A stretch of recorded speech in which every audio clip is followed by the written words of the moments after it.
আল্লাহ রাব্বুল আলামিন 3 দফায় আমাদের তাকদীর লিখেছেন। 3 দফায়।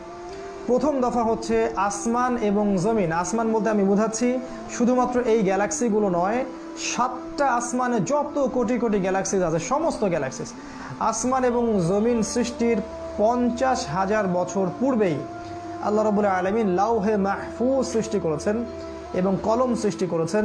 এবং কলমকে বলেছেন উকতুব, কলম বলেছিল মাযা আকতুব, আমি কি লিখবো। আল্লাহ বলেছেন কিয়ামত পর্যন্ত যা হবে সব লিখে ফেলো। আসমান এবং জমিন সৃষ্টির 50,000 বছর আগেই তাকদীর লেখা হয়ে গেছে। এটা প্রথম দফায়। এর মধ্যে কিছু বিষয় আছে যেগুলো ঝুলন্ত, সেটা নিয়ে আমরা আজকে কথা বলছি না। কিছু বিষয় আছে যেগুলো দোয়া দিয়ে, ভালো আমল দিয়ে পরিবর্তন হতে পারে, সেটা আলাদা বিষয়।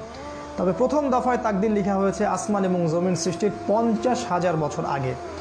দ্বিতীয় দফায় তাকদীর লেখা হয়েছে প্রত্যেক আদম সন্তান যখন মায়ের গর্ভে থাকে, যখন তার বয়স হয় 4 মাস 10 দিন বা 120 দিন বা 4 মাস, যখন তার ভ্রূণের বয়স হয় এবং সেটা আলাকা থেকে মুদগা এবং একটা শেপের মধ্যে চলে আসে, আল্লাহ রাব্বুল আলামিনের পক্ষ থেকে ফেরেশতা আসেন, রূহ নিয়ে আসেন এবং সেটাকে ফুঁকে দেন।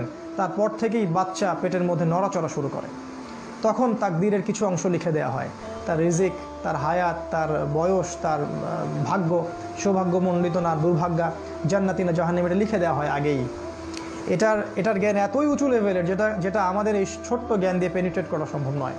রাসূল সাল্লাল্লাহু আলাইহি ওয়াসাল্লাম এটাও বলেছেন, একজন ব্যক্তি আমল করতে থাকে, এত ভালো আমল করতে থাকে যে মনে হয় সে জান্নাতে চলে যাবে, তার এবং জান্নাতের মাঝে 1 বিঘত জায়গা ফাঁকা থাকে, কিন্তু তার তাকদীরের লিখন তার উপরে বিজয়ী হয় এবং সে জাহান্নামীদের মতো কাজ করা শুরু করে দেয় এবং শেষমেশ সে জাহান্নামে পতিত হয়। আবার কোনো ব্যক্তি জাহান্নামীদের মতো কাজ করতে থাকে, করতে করতে করতে করতে মনে হয় যে তার এবং জাহান্নামের মাঝখানে 1 বিঘত জায়গা ফাঁকা আছে, কিন্তু তাকদীরের লিখা তার উপর বিজয়ী হয় এবং সে আবার ভালো কাজ করতে থাকে। এক পর্যায়ে আল্লাহ পাক তাকে জান্নাতে প্রবেশ করেন।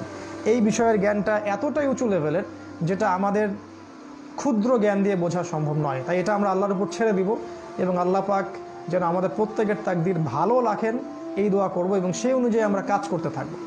কারণ ওয়ালাইসা লিল ইনসান ইল্লা মা সা, আল্লাহ পাক বলেছেন মানুষ তার চেষ্টার বাইরে কিছুই পাবে না। এই দ্বিতীয় দফায় তাকদীর লেখার পর তৃতীয় দফায় তাকদীর লেখা হয় এই লাইলাতুল কদরে, অর্থাৎ 1 বছর এই পৃথিবীতে কি হতে যাচ্ছে, প্রত্যেকটা আদম সন্তান, জিন, ইনসান, মাকলুক, দেশ, সমাজ, কার কি হবে না হবে, আল্লাহ রাব্বুল আলামিন প্রত্যেকটা বিষয় 1 বছরের বাজেট এই রাত্রে নামিয়ে দেন এবং ফেরেশতাদেরকে সেটা জানিয়ে দেন, তারা সেটা নিয়ে পৃথিবীতে নেমে আসেন। এই জন্য এই রাত যদি আমরা পেয়ে যাই বা এই রাত পাওয়ার চেষ্টা যখন আমরা করতে থাকবো, তখন এই তাকদীরের ভালো বিষয়গুলো আল্লাহর কাছে চেয়ে নিতে হবে এবং খারাপ বিষয়গুলো থেকে আল্লাহ পাকের কাছে আশ্রয় চাইতে হবে।